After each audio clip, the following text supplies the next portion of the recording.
Welcome সবাইকে। আজকের এই ভিডিওটা নিট 2025-এর যে পরীক্ষার্থী আছে তাদের জন্য, প্যারালালি যারা এই বছর 12-এ উঠেছিস তাদের জন্য, এবং যারা আগামীকাল মাধ্যমিক পরীক্ষার রেজাল্ট আছে, বেস্ট অফ লাক সবাইকে।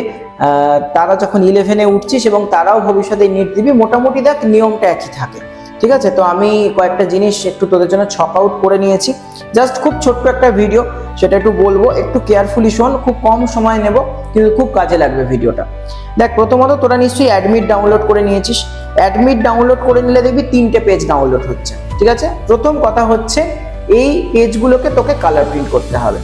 ফার্স্ট ইন্ডিভিজুয়ালি প্রিন্ট করবি, কখনো ব্যাক টু ব্যাক প্রিন্ট করবি না, প্রত্যেকটা আলাদা আলাদা মোট 3টে পেজ প্রিন্ট হবে। আচ্ছা, এর মধ্যে প্রথম যে পেজ যেখানে হচ্ছে তোর ছবি দেওয়া আছে, ছবি দিয়ে প্রিন্ট হয়েছে, সেই পেজের একদম তলায় চলে যাবি, সেখানে দেখবি লেখা আছে candidates photo.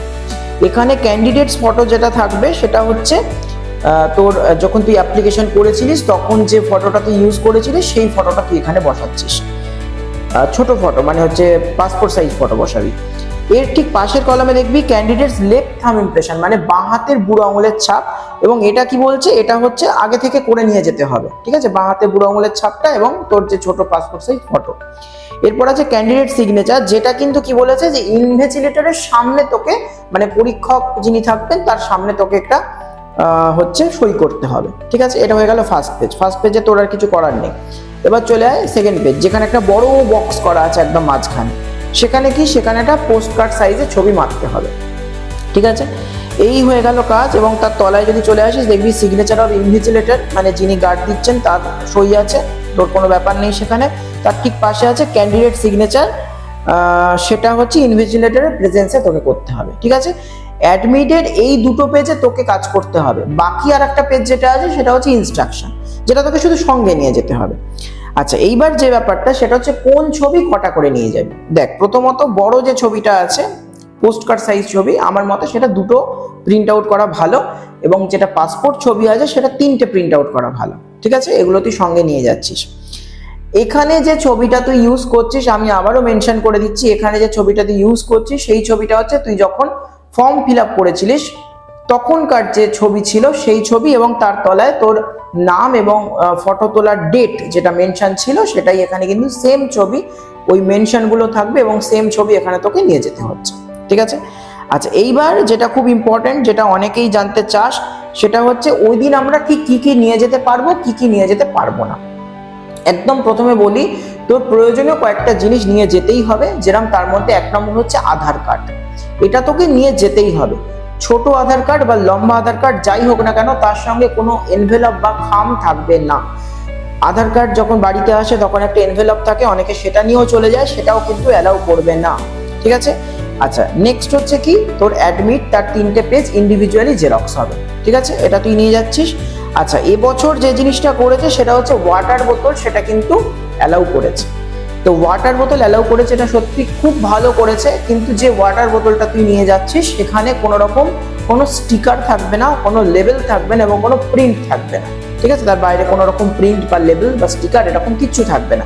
Plain and simple transparent, কোনো কালার নয়, এমন একটা ওয়াটার বোতল তুই নিয়ে যাচ্ছিস। জানিস mobile phone, electronics gadget, Bluetooth কিছু নিয়ে যাওয়া যাবে না, তো এগুলো একদম মাথা থেকে বাদ দিয়ে দে, এগুলো নিয়ে যাচ্ছিস না তুই। আচ্ছা, এবার কি, এই যে জিনিসগুলো তুই নিয়ে যাচ্ছিস, ওয়াটার বোতল বাদ দিয়ে যে ডকুমেন্টসগুলো তুই নিয়ে যাচ্ছিস, সেই ডকুমেন্টসগুলোর মধ্যে আধার কার্ড রয়েছে, তোর অ্যাডমিট কার্ডের 3টে পেজ রয়েছে এবং ছবিগুলো রয়েছে। এগুলো কিসে নিবি? এগুলো নিবি হচ্ছে একটা ট্রান্সপারেন্ট ফাইলে, ঠিক আছে? দেখবি এরকম একটা বোতাম মতো দিয়ে ট্যাগ করে আটকে যায়, এরকম ধরনের যে ট্রান্সপারেন্ট ফাইলগুলো আছে সেই ধরনের ফাইল। কোনো জিপ ফাইল কিন্তু নিয়ে যাবি না, মানে চেন আছে এমন কোনো ফাইল কিন্তু নিয়ে যাবি না, ঠিক আছে? Transparent file. আচ্ছা, এবারে হচ্ছে যেটা খুব ইম্পর্টেন্ট সেটা হচ্ছে যে ওয়ালেট, মানে তোর মানি ব্যাগ, সেটা কি করবি? তোর যদি ঘড়ি, সেটা কি করবি? দেখ, ঘড়ি পরা তো পুরোপুরি এখানে যাবেই না।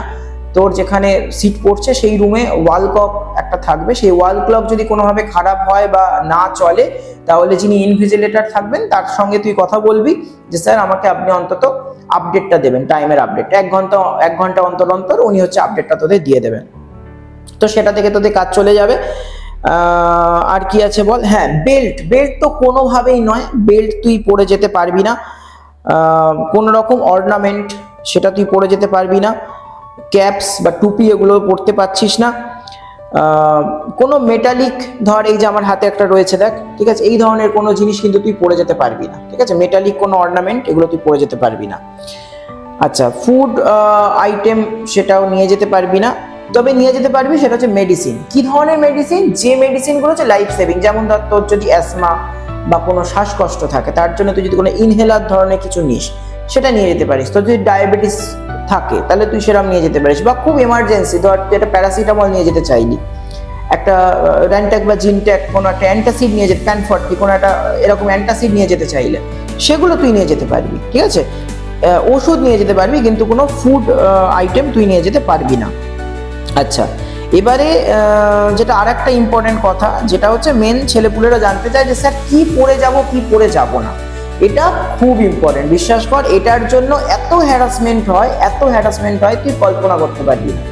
কিছু কিছু সেন্টার খুব কম, কিন্তু কিছু কিছু সেন্টার আমার পার্সোনাল অভিজ্ঞতা থেকে বলছি, আমি 2012 থেকে মেডিকেল লাইনের এই সমস্ত স্টুডেন্টদের পড়াচ্ছি, আমি বলছি কিছু কিছু সেন্টার এই নিয়মগুলো সবকটা মানে না, কিছুই মানে না বলছি না, সবকটা মানে না, কিছু কিছু সেন্টার কিন্তু খুব স্ট্রিক্টলি মানে। তো যেখানে স্ট্রিক্টলি মানে সেখানে কিন্তু সবার আগে যেটা দেখে সেটা হচ্ছে ড্রেস কোড। তো ড্রেস কোডের মধ্যে একদম শুরুতে আসি, যদি কোনো রিলিজিয়ান কারণে কেউ কোনো রিলিজিয়ান যে ইস্যুগুলোর কারণে বিভিন্ন ড্রেস পরে, সেই ক্ষেত্রে সেই ড্রেসগুলো যদি কেউ পরে যাস তাহলে তোকে কিন্তু মোটামুটি 1 ঘন্টা আগে ফ্রিস্কিং এর জন্য যেতে হবে। ওরা তোকে আলাদাভাবে চেক করবে, নেক্সট তোকে ঢোকাবে, কারণ ওরা মনে করে যে তোরা হচ্ছে ভেতরে কোনো কিছু আইটেম নিয়ে যেতে পারিস, কোনো ব্লুটুথ হেডসেট বা ক্যামেরা এই ধরনের কিছু নিয়ে যেতে পারিস। তো যার জন্য সেটা ওদের সঙ্গে কিন্তু কোঅপারেশন করতে হবে। তুই যদি কোঅপারেশন করিস তাহলে ব্যাপারটা খুব তাড়াতাড়ি মিটবে, তুই যদি কোঅপারেশন না করিস তাহলে ব্যাপারটা খুব ডিলে হবে এবং বাজে দিকে যাবে। আশা করি তোরা এটা বুঝতে পেরেছিস। এবার যারা নর্মাল জামা কাপড় পরে যাস তারা কি করেছিল, যা হোক একটা কিছু পরে চলে গেলি, এইটা পরা যাবে না। প্রথমত দেখ, আমি যে টি শার্টটা পরে আছি এই টি শার্টে একটা কলার আছে, তুই কলার দেওয়া টি শার্ট পরতে পারবি না, ঠিক আছে, তোকে গোল গলা রাউন্ড নেক টি শার্ট পরতে হবে। দ্বিতীয়ত, পুরোটা ইউনিফর্ম কালার থাকতে হবে, যেরকম ধর আমার এখানে লোগো আছে, ওই একটা লোগো, খুব ছোট একটা লোগো যদি হয় ঠিক আছে, প্রিন্টেড লোগো, কোনো মেটাল লোগো না, তোর বডিতে কোনো জায়গায় কোনো মেটাল থাকবে না, সেটা কোনো টি শার্টে থাকবে না, সেটা কোনো তোর প্যান্টের যে জিপ সেটাও থাকা যাবে না, তাহলে কি প্যান্ট পরবো, এটার প্রশ্ন আসছে বলছি। বা বিভিন্ন পকেট থাকলে তার যে মেটালিক বাটম মতো থাকে, একটা বোতাম ধরনের থাকে, সেগুলো কোনোটা কিন্তু রাখা যাবে না, ঠিক আছে। এবার তাহলে প্রশ্ন হলো যে কি ধরনের ড্রেস পরবো? গোল গলা টি শার্ট পরবো, সব থেকে ইজি, গোল গলা টি শার্ট, এবং তাতে সেটা যেন ইউনিক কালার হয়, কোনো ভেতরে ছাপ ছাপ প্রিন্ট রয়েছে এরম নয়, একটা পার্টিকুলার কালার, সেটা ডিপ কালার হতে পারে, লাইট কালার প্রেফারেবল, ঠিক আছে, লাইট কালারটা ওরা বেশি প্রেফার করে। তো এরকম ধরনের তোকে হচ্ছে একটা ড্রেস পরতে হবে, আপার পার্টটা বললাম। এবার লোয়ার পার্ট যদি আসি, সেটা মেল ফিমেল বোথের ক্ষেত্রে বলছি, সেটা হচ্ছে প্যান্ট যেটা হবে সেটা ট্রাউজার ধরনের হবে, হ্যাঁ, এবং সেটা দড়ি বাঁধা ধরনের যে প্যান্টগুলো হয় সেই ট্রাউজার ধরনের প্যান্ট হবে, তাতে ম্যাক্স টু ম্যাক্স 2টো পকেট থাকতে পারে, না থাকলে খুব ভালো, ঠিক আছে, পকেট না থাকলে খুব ভালো, এই ধরনের প্যান্ট তোরা হচ্ছে চুজ করবি। হলো।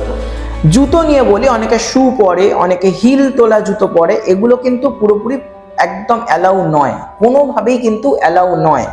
তাহলে তোকে কি পরতে হবে? তোকে পরতে হবে হচ্ছে স্লিপার ধরনের জুতো, আমরা খুব সহজ কথায় যদি বলি চটি, এবং সেই স্লিপার বা চটি যেটা তুই পরছিস তাতে যেন কোনো মেটালিক কোনো কাজ না থাকে, অর্থাৎ তোর জামা কাপড় থেকে শুরু করে তোর হাতের অর্নামেন্ট থেকে শুরু করে তুই যে জুতোটাও পরছিস সেখানেও যেন কোনো রকম মেটালের ছোঁয়া না থাকে। হ্যাঁ, এবার আর একটা জিনিস বলি, সেটা হচ্ছে খুব টাইমে যেতে হবে। তোর পরীক্ষা দুটোই তুই ভাবছিস আচ্ছা ঠিক আছে আমি একটু বেলা করে বেরোবো, আস্তে আস্তে যাবো, এটা করবি না, তোকে কিন্তু টাইমে ঢুকতে হবে। তোর দেখবি যে অ্যাডমিট কার্ড থাকবে, সেই অ্যাডমিট কার্ডে কিন্তু অলরেডি টাইমটা ওরা মেনশন করে দেয়, গেট ক্লোজ হচ্ছে 1:30-এ, তোকে কিন্তু 1:30-এর আগে ঢুকতে হবে। ঢুকে তোর মোটামুটি ধরে নে বেসিক যে জিনিসগুলো লাগে, সেটা হচ্ছে আমার সিটটা কোথায় পড়েছে, কোন রুমে পড়েছে, হ্যাঁ, সেটা কোন জায়গায়, সেই বেঞ্চটার কোনো অসুবিধা আছে কিনা, বেঞ্চটা হয়তো দেখছিস একটু আনস্টেবল, তুই বসছিস বেঞ্চটা নড়ছে, সেটা তোর ইনভিজিলেটরের সঙ্গে কথা বলে সেটাকে ঠিকঠাক করতে হবে। বা ওয়াশরুমের কিছু কাজ থাকতে পারে, সেই সমস্ত যত রকম কাজগুলো, জল টল খেয়ে নিলি, সব রেডি হয়ে বসে পড়লি, এটা তোকে কিন্তু করতে হবে। এবার তুই যদি টাইম নিয়ে না এগোস তাহলে, মানে না যাস, তাহলে কিন্তু মুশকিল। ওরা মোটামুটি 11টা থেকে ঢোকাবে এবং 1:30 পর্যন্ত হচ্ছে গেট বন্ধ হবে। কখনোই এটা করিস না যে গেট বন্ধর সময় ঢুকছিস, বরঞ্চ 11টার সময় ঢোক। আমি জানি একটু বোরিং লাগবে, ঢোকার পর একটু মেডিটেশন করবি, একটু কম কথা বলবি সবার সাথে, ব্যাস এনাফ, আর কিছু দরকার নেই। বা তোর যদি মনে হয় এত আগে যাবো না, 12টা নাগাদ আমি ঢুকবো, ঠিক আছে 12টা নাগাদ ঢোক, কিন্তু কেউ দেরি করিস না। এরকম প্রচুর দেখেছি যে জাস্ট মুখের ওপর গেটটা বন্ধ করে দিচ্ছে যে আর ঢোকা যাবে না। বুঝতে পারছিস তো? মানে যারা বিশেষ করে ড্রপার তারা বোধহয় খুব ভালো করে বুঝিস যে তোর কতগুলো বছর নষ্ট হচ্ছে, তারপরে তোর মুখের সামনে গেটটা বন্ধ হয়ে যাচ্ছে। এটা যেন কারোর ক্ষেত্রে না হয়, ঠিক আছে? আচ্ছা, আর এখানে আমার মনে হয় যে প্রায় সবকটা পয়েন্ট আমি ছুঁয়ে চলে গেছি যেগুলো বলা উচিত। ওরা যখন ফ্রিস্কিং করবে, সেটা মেলদের আলাদা লোক করবে, ফিমেলদের আলাদা করবে। ফ্রিস্কিং এর সময় অবশ্যই তোরা কোঅপারেশন করবি, ফ্রিস্কিংটা করতে দিবি। ফ্রিস্কিং মানে চেক, তোর মধ্যে কোনো মেটালের কিছু নিয়ে গেছিস কিনা, কোনো ক্যামেরা আছে কিনা, হিডেন কোনো মাইক্রোফোন আছে কিনা, এই সমস্ত জিনিস, যেটা তুই নিয়ে যাবি না আমি জানি। আচ্ছা, আর হচ্ছে যে হেভি ক্লথ পরবি না, বলে দিয়েছি। অনেকগুলো পকেট টকেট রয়েছে, এরকম ধরনের জিনিস পরবি না। মোটামুটি সবকটাই বলে দিয়েছি। এনটি এর যে গাইডলাইন সেটা মেনে চলবি। আর অ্যাডমিটের লাস্ট পেজ যেটা প্রচুর ইনস্ট্রাকশন আছে, সেই ইনস্ট্রাকশনের পেজটা কিন্তু খুব ভালো করে দেখে যাবি, ঠিক আছে? হাতে সময় আছে। আজকের আমি ভিডিও করছি এখন ঠিক হচ্ছে 1 মে রাত্রিবেলা ভিডিও করছি আমি, তো হাতে সময় রয়েছে। রবিবার তোদের পরীক্ষা, এর মধ্যে এই সব জিনিসগুলোকে ঠিকঠাকভাবে গুছিয়ে নে। ছোট্ট একটা ভিডিও করলাম, এই ভিডিওটা দেখ। এই ভিডিওটা প্রচুর ইনফরমেটিভ, এবং যদি ভালো লাগে ভিডিওটা লাইক শেয়ার করে দিস, সেটা অন্য কথা, কিন্তু খুব ভালো করে পরীক্ষা দিস। একদম লাস্ট মিনিটটা যেটা তোদেরকে বলবো সেটা হচ্ছে যে কিভাবে অ্যাটেন্ড করবি। একদম প্রথমে অ্যাটেন্ড করবি বায়োলজি। বায়োলজির মধ্যে তোর যদি জুলজি ফেভারিট হয় তো জুলজিটা অ্যাটেন্ড করা বেস্ট হবে। জুলজির পর বটানি অ্যাটেন্ড করবি, বটানির পর কেমিস্ট্রি, কেমিস্ট্রির পর ফিজিক্স, ঠিক আছে? এটা একদম বাধা ধরা নিয়ম, এর বাইরে যাবি না। ডাউট যদি হয় অবশ্যই সেটা বাদ রাখবি, পরে দেখবি সেটা করা যায় কিনা। ওএমআর শিট সম্পূর্ণ ফাঁকা রেখে শুধু রাফে করে করে করে চলে যাচ্ছি, সেটা করবি না। ওএমআর শিটেও কিন্তু ফিল আপ করবি, প্যারালালি কিন্তু কোশ্চেনগুলোও এগোতে হবে, ঠিক আছে? তো তোরা জানিস যে কিভাবে টাইম ম্যানেজমেন্ট করতে হয়, সেইভাবে টাইম ম্যানেজমেন্ট করবি, ব্যাস। আর কিছু বলার নেই। এবার শুধু একটাই কথা বলার, সেটা হচ্ছে বেস্ট অফ লাক।